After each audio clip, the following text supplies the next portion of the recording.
Salmo 125. Os que confiam no Senhor são como o monte Sião, que não pode ser abalado, mas permanece para sempre. Como os montes em volta de Jerusalém, assim está o Senhor em volta do seu povo, desde agora e para sempre. O cetro da impiedade não prevalecerá sobre a terra dos justos, para que estes não estendam as mãos para cometer injustiça. Ó Senhor, faze o bem aos bons e aos de coração íntegro. Mas os que se desviam para os caminhos tortuosos, o Senhor os castigará juntamente com os malfeitores. Paz esteja sobre Israel. Vamos orar? Pai querido, nós nos colocamos agora humildemente debaixo da Tua palavra, debaixo da Tua direção, Espírito Santo de Deus, assim como o Senhor inspirou esses cânticos, esses salmos e a Tua palavra mesmo, para que ela trouxesse a nós direção, sabedoria, compreensão do Teu plano eterno estabelecido em Cristo Jesus. E nele, Pai, em nome de Jesus, nós pedimos a Tua bênção e a Tua direção, Pai. Ó Deus, seja louvado o Seu nome eternamente, desde agora e por toda a eternidade. Amém. Amém. Esse é um cântico, um dos 15 cânticos que nós temos aí, a partir do Salmo 120 até o Salmo 134. Esses cânticos o povo de Israel cantava quando ia para Jerusalém para adorar. No Salmo 121, que nós já discorremos aqui, já conversamos sobre ele, ele diz: eleva os meus olhos para os montes, de onde me virá o socorro? O meu socorro vem do Senhor. Porque eles estavam indo para Jerusalém, eles viam Jerusalém lá em cima, eles passavam pelo Rio Jordão, do Rio Jordão até Jerusalém era um aclive de mais de 700 metros. As montanhas eram visíveis de longe. Olhando para as montanhas, olhando para Deus, eles declaravam, cantando. Todos eles, então, a família inteira junto, aprendia esses louvores. Muitos desses cânticos que nós repetimos aqui, domingo após domingo, nós sabemos de cor. E de repente a gente em casa começa a cantarolar. Às vezes inverte uma frase para frente, outra para trás, mas a gente acaba ministrando ao nosso coração a palavra de Deus naquele momento de adoração, de lembrança, de louvor ao nosso Deus. O que esse salmo nos traz? O que esse salmo nos ensina? Inclusive nós temos um louvor que foi baseado em cima desse salmo. Os que confiam no Senhor são como os montes de Sião. Conhecem? Que não se abalam, mas permanecem para sempre. O primeiro lugar que nós podemos aprender desse texto é que Deus não diz que protege aquele que apenas confia. Muita gente à nossa volta diz: eu tenho muita fé. Se o negócio é ter fé, eu sou uma pessoa de fé. Outros imaginam o que está aqui no versículo de número 4. Eles dizem assim: eu sou do bem. Eu não faço mal para ninguém. Eu não roubo, não mato. Eu sou do bem. Deus não está dizendo nesse salmo, o salmista não está dizendo que quem confia ou quem é do bem tem proteção de Deus. Deus não está dizendo isso. Mas muita gente acredita porque tem fé, porque é uma pessoa de fé, uma pessoa de muita decisão, ou porque é uma pessoa do bem, que Deus vai protegê-lo, que Deus está do lado dele e Deus vai ajudá-lo. Deus não está dizendo isso nesse texto. Então, o que ele está dizendo? Em primeiro lugar, que Deus dá a vida eterna àquele que deposita confiança nele. O propósito de Deus para nós é vida eterna. E esse salmo, ainda que pareça um salmo sem muita pretensão de apresentar a eternidade de Deus, nós vemos já no versículo 1 e depois no versículo 5 a visão da eternidade dentro da letra deste hino. Ele diz que não será abalado, mas permanecerá para sempre. 1 João capítulo 2, verso 25, João diz que Deus nos fez uma promessa: a vida eterna. O propósito pelo qual Jesus veio a este mundo foi para nos dar vida eterna. Gálatas capítulo 4, versículo 4 nos diz que Jesus veio no tempo certo. Ele não veio antes, ele não veio depois, ele veio no tempo certo. Com Alexandre o Grande, Deus, através daquele império, tornou uma língua popular em todo o mundo conhecido: a língua grega. Quando Israel foi exilado na Babilônia, Deus se revelou ao rei ou imperador Nabucodonosor que haveria 4 impérios, 4 governos mundiais. E que o 5º governo mundial é o governo de seu filho Jesus, a pedra que os construtores rejeitaram e que se tornou a pedra angular. Para Nabucodonosor, ele teve um sonho onde havia uma estátua cuja cabeça era de ouro, os braços e o peito era de prata, o abdômen, o quadril era de bronze, as pernas de ferro e os pés, parte de ferro, parte de barro. E então ele viu que uma pedra foi tirada de uma montanha e, sem o auxílio de mãos humanas, ela veio e acertou aquela estátua bem nos pés. E toda a estátua se transformou em pó. Deus estava revelando que quando surgisse o 4º império, que é o Império Romano, a pedra que os construtores rejeitaram se tornou a pedra angular. E a visão é que aquela pedra cresceu e ela encheu toda a terra. Daniel revelou o seu sonho ao imperador. Ele disse: Nabucodonosor, o senhor é o imperador do 1º império mundial, que é a cabeça de ouro. Você é este rei cuja glória foi o primeiro a conquistar o mundo todo. Depois de você vem outro império inferior ao seu, como o metal é inferior, a prata é inferior ao ouro, mas vai ser dividido em 2 partes. Esses vão governar, mas esses serão sucedidos por um terceiro, que é o Império Grego, Macedônio, mas que espalhou a língua grega por todo o império. Com 18 anos, Alexandre o Grande já era o grande governador. Ele, aos poucos, em poucos anos, até os 32 anos, ele havia conquistado o mundo inteiro e morreu. Depois dele veio o Império Romano, representado pelas pernas. O reino e o Império Romano, ele foi conhecido como aqueles que construíram estradas. Se tornou popular, então, um ditado que diz: todos os caminhos levam a Roma. Porque eles foram os construtores de estradas. Tudo isso, todo esse preparo, todos esses governos, achando que estavam governando para si mesmos, na verdade eles estavam preparando todo o cenário mundial para que o Filho de Deus viesse. As navegações, as estradas, uma só língua.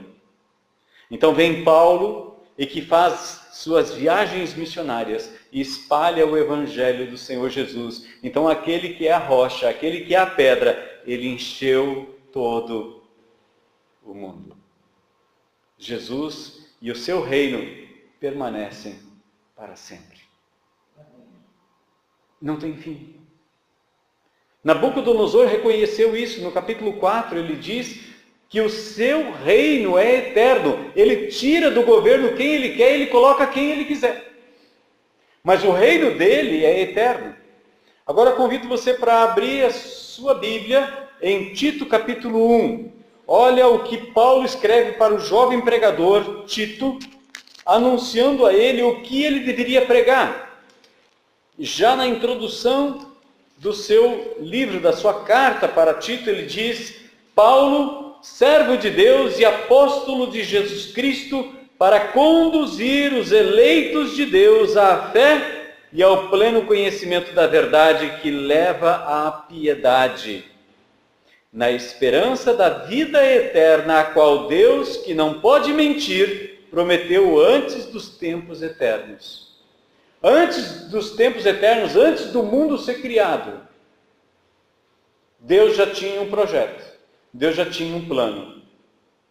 É por isso que Jó, depois de passar por todo aquele sofrimento que ele passou, ele disse: Deus, eu te conhecia de ouvir falar, agora meus olhos te veem e reconheço que nenhum dos teus planos pode ser frustrado.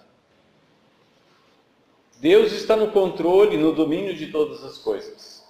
É por isso que aquele que confia no Senhor, esse permanece para sempre. Não é quem tem confiança, não é quem é do bem, mas é aquele que confia no Senhor. É onde nós estamos depositando a nossa fé. Em quem nós confiamos. Não é ter apenas confiança. Porque muitas pessoas confiam em si mesmas. Elas acreditam que elas têm a habilidade de lidar com todos os tipos de situação.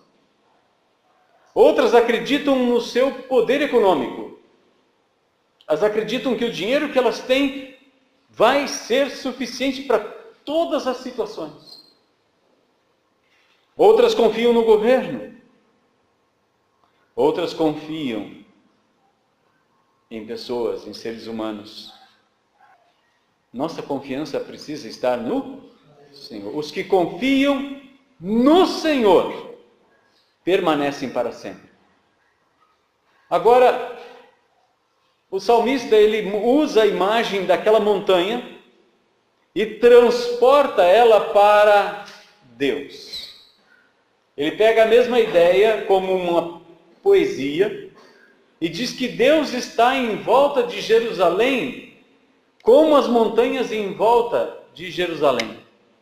Ele está em volta do seu povo.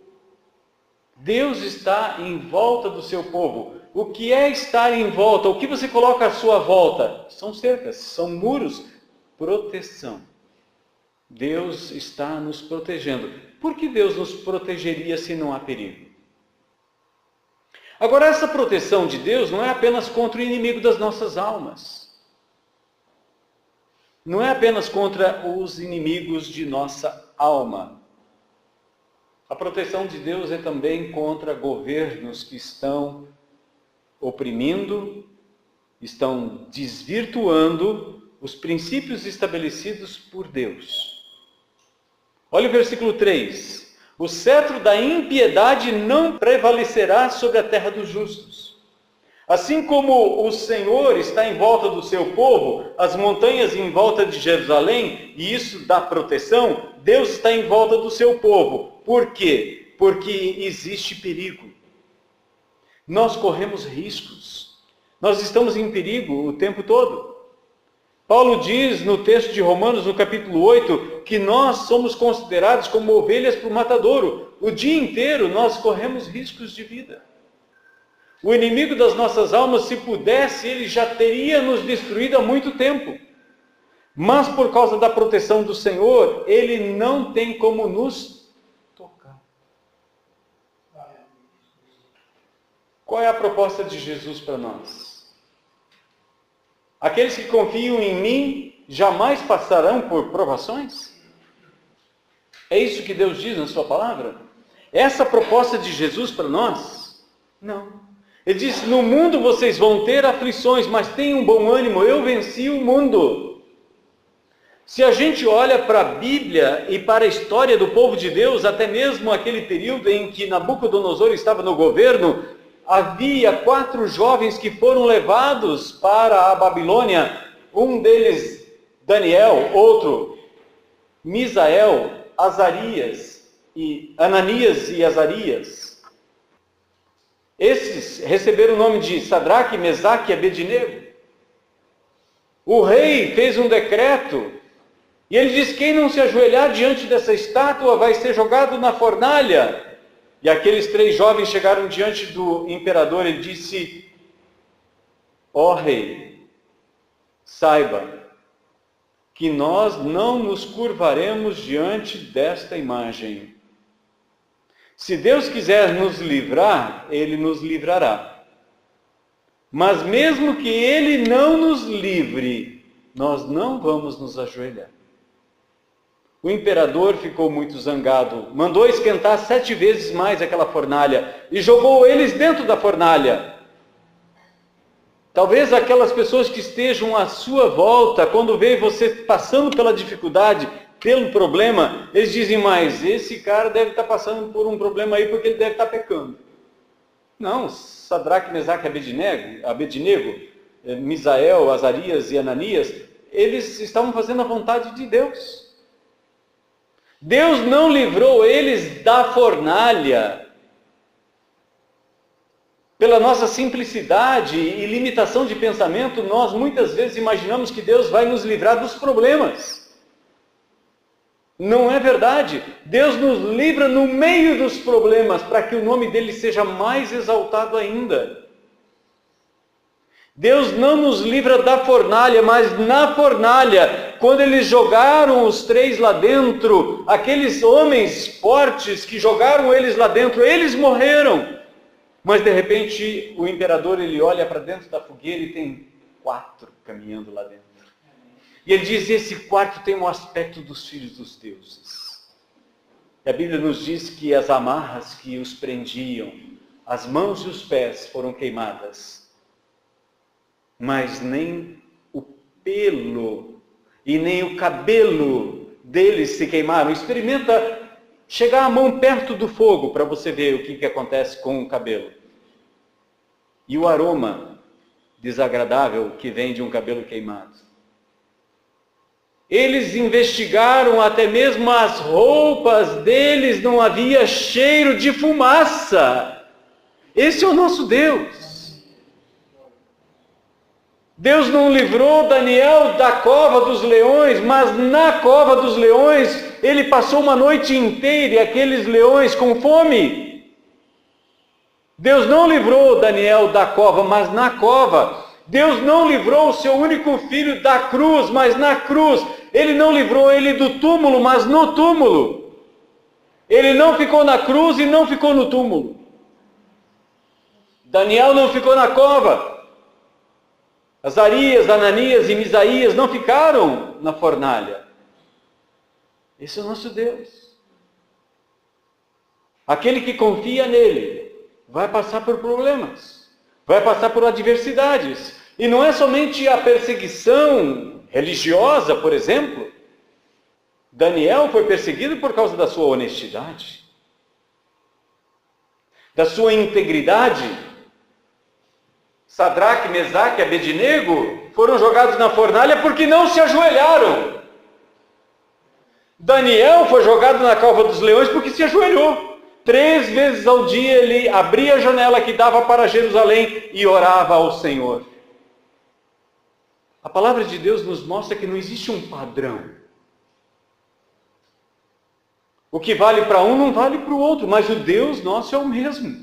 A dificuldade que eu passo é uma, a dificuldade que você passa é outra. A dificuldade que você passa hoje é uma, a dificuldade que você vai enfrentar amanhã é outra. Mas o mesmo Deus está conosco. É o mesmo Deus. E no versículo 3 nos fala sobre cetro de iniquidade. Cetro é governo. Alguns governos são representados pela sua coroa, outros pelo anel, outros, como no Brasil, por uma faixa. Quando eles tomam posse lá no Palácio do Planalto, na esplanada dos ministérios, eles colocam uma faixa em volta como presidente da República. Alguns reis usavam o cetro como açoeiro, ou Xerxes, ou Artaxerxes. Quando Esther vai à sala do trono, ninguém podia entrar na sala do trono se não houvesse uma entrevista marcada. Ninguém entrava a qualquer hora. E a única coisa que podia livrar a pessoa da morte era o imperador, o rei. Se ele estendesse o cetro para a pessoa, os soldados sabiam que o rei deu indulgência e aceitou a intervenção daquela pessoa. O cetro é o governo.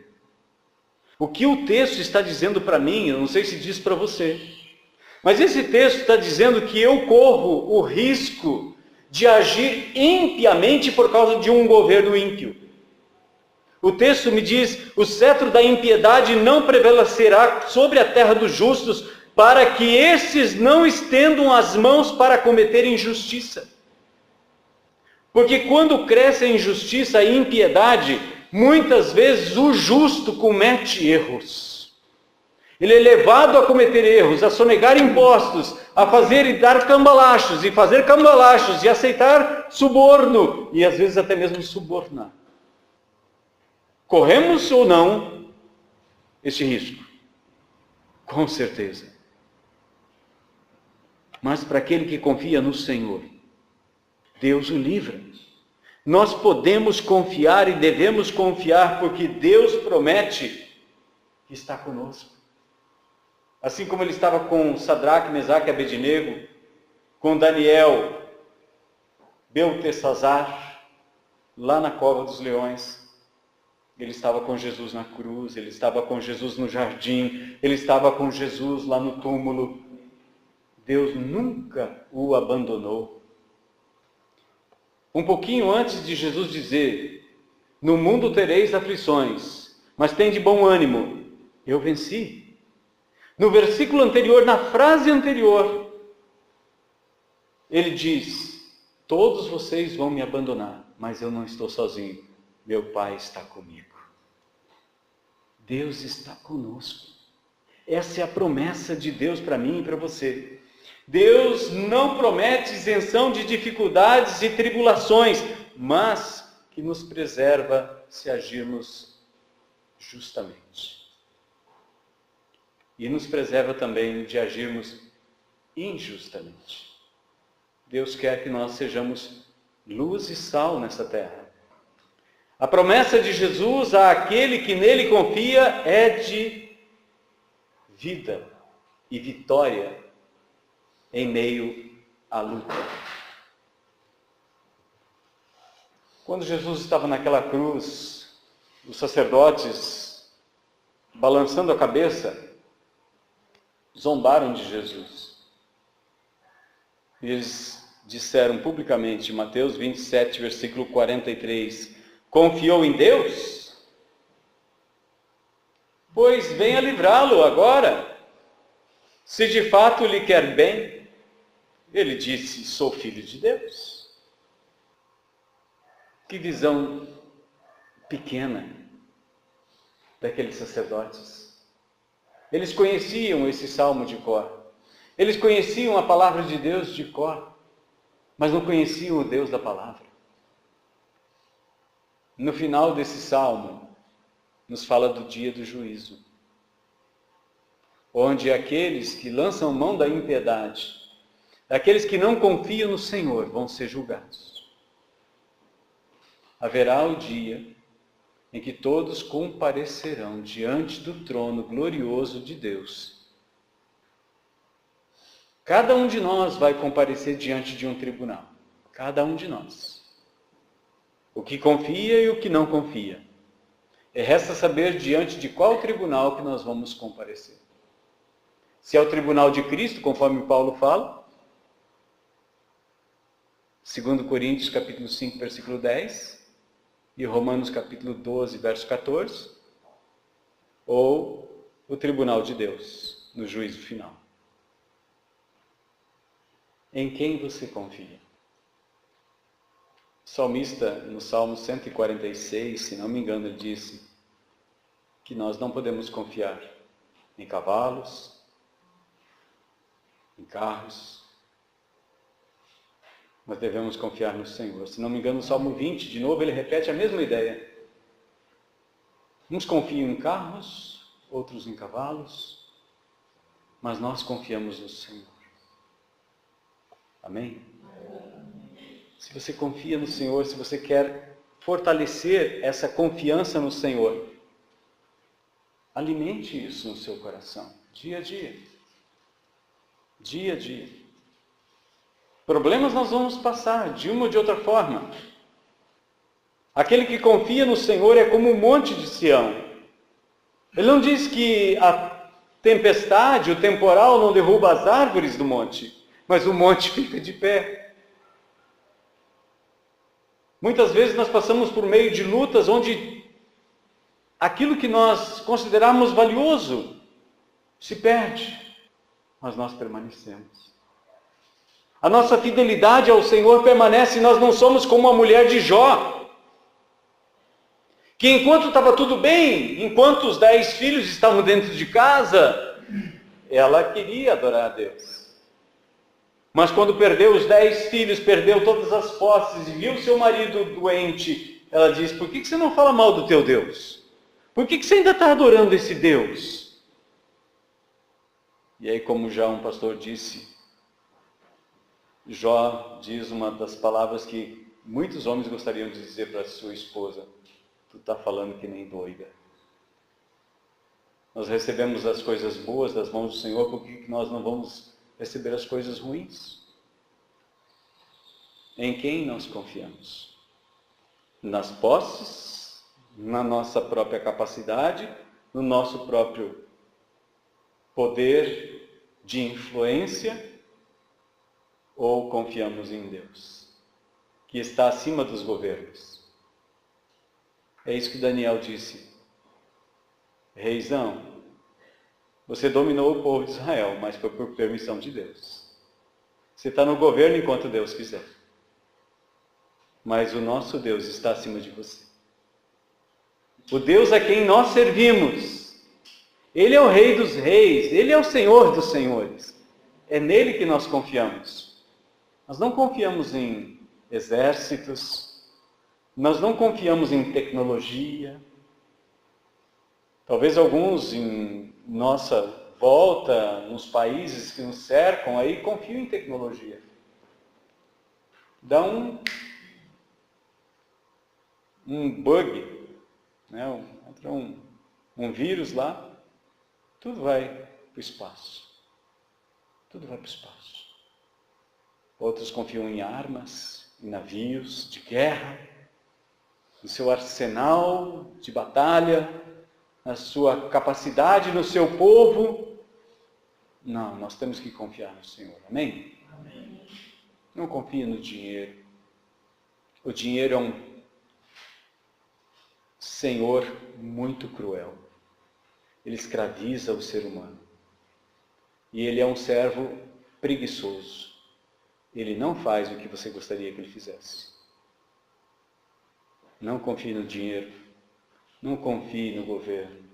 Não confie na sua própria capacidade. Não confie na sua mente. Confie no Senhor. É isso que o salmista está dizendo. Os que confiam no Senhor, eles não vão ser, e nem foram, como o Monte Sião. Eles são como o Monte Sião. Vamos ficar em pé e vamos orar. Santo e eterno Deus, eu te agradeço por essa palavra.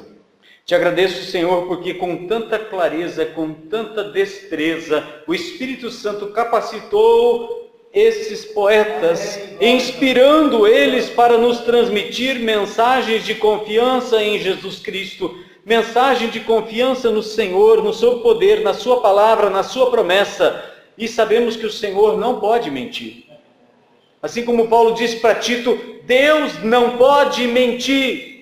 Antes da fundação do mundo, Ele já havia escolhido e estabelecido esse plano. E Ele vai concluir, Ele vai executar esse plano de salvação. confiamos no Senhor e continuaremos a confiar nele, ainda que a terra transtorne, ainda que os montes sejam jogados no meio do mar, ainda que a oliveira minta, não haja animais no aprisco, eu confiarei no Senhor. Abacuque entendeu isso muito bem.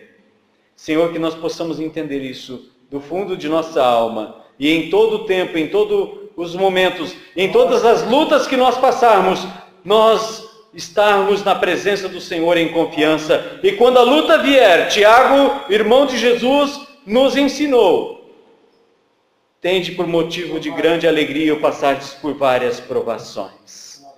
Senhor, é no momento da provação que estamos mais perto do Senhor. Ó, que jamais nos esqueçamos disso, que quando as lutas chegarem, que a alegria do Senhor venha sobre nós e que a tristeza não tome lugar em nosso coração jamais. Para que tenhamos bom ânimo. Jesus nos deu esta ordem: tenham bom ânimo, eu venci. O Senhor não nos livra da luta, mas nos dá a vitória no meio da luta. Bendito seja o nome do Senhor, porque assim o Senhor tem conduzido o teu povo, assim o Senhor tem conduzido aqueles que confiam no Senhor, e não é diferente na vida dos meus irmãos. Senhor, nós te louvamos, porque o inimigo imagina que vai nos derrotar, mas o Senhor transforma o seu ataque em bênção para nós. Obrigado, Senhor, por esta palavra. E dá-nos a tua bênção agora, Senhor, quando vamos para nossas casas. Que possamos no decorrer dessa semana e diante das lutas e adversidades, olhar para o Senhor de todo o nosso coração, já com louvor em nossos lábios. E aqueles que estão à nossa volta e que estão passando por dificuldades, estão passando por lutas, que nós sejamos mensageiros de esperança ao coração deles, assim como esse salmo é mensagem de conforto e consolo e esperança ao nosso coração. Pai, assim nós oramos, debaixo da tua palavra, debaixo da tua bênção, Senhor, nós oramos, porque permanecem essas três coisas, Paulo nos diz: a fé, a esperança e o amor. Senhor, essa é a nossa esperança. O Senhor não pode mentir. E debaixo da tua promessa, Senhor, queremos caminhar, louvando e exaltando e glorificando o nome do Senhor, agora, já no presente e por toda a eternidade. Assim oramos, Pai, em nome de Jesus. Amém. Amém. Amém. Os que confiam no Senhor são como os montes de Sião, que não se abalam.